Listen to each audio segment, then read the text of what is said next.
Dizinizdə, belinizdə, dirsəyinizdə, topuğunuzda, biləyinizdə bir sözlə hərəkət etdiyiniz zaman hərəkətinizi təmin edən oynaqlarınızda baş verən ağrıları adi ağrı kəsici tabletkalar və yaxud adi ağrı kəsici mazlarla kəsməyə çalışmayın. Çünki bu ağrıların səbəbi osteoartrozdur, yəni qığırdaq yeyilməsi. Və vaxtında düzgün müalicə olunmayanda da qığırdaq yeyilir, nəticədə oynağa dirənir. Artıq bu oynağa dirənəndən sonra başlayır dözülməz ağrılar baş verməyə, ayağıda tutulmalar kimi, yəni hərəkət eləyə bilməmələr kimi problemlər yaranmağa. Bu problemlər yaranandan da sonra müalicə mümkün olunur. Müalicə yalnız əməliyyatla mümkün olur. Əməliyyat olunursa sonra ağrılardan azad olursunuz.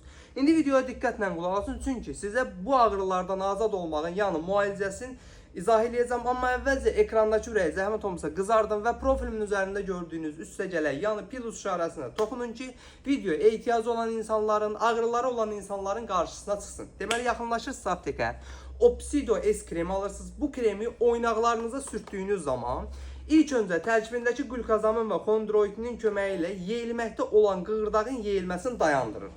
Və artıq istifadə etdiyiniz zaman qığırdağın özünü bərpa sistemin işə salır. Bu bilirsiniz nə deməkdir? Yəni müəyyən bir müddət istifadə etdiyiniz zaman yavaş-yavaş yeyilmiş qığırdaq bərpa olur.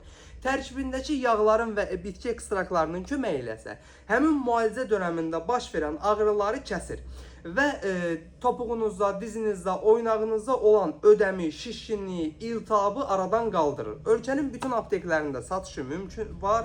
Rahatlıqla əldə edə bilərsiniz. Qiyməti ilə fantastik bir qiymət deyil. Hər kəsin büdcəsinə uyğundur. Bu cür faydalı videoların davamı üçün məni takip eləməyi, takip butonuna toxunmağı, ən əsası kanalıma abunə olmağı unutmayın ki, hər zaman mənim videolarımdan faydalana bilərsiniz. Özünüzə yaxşı baxın.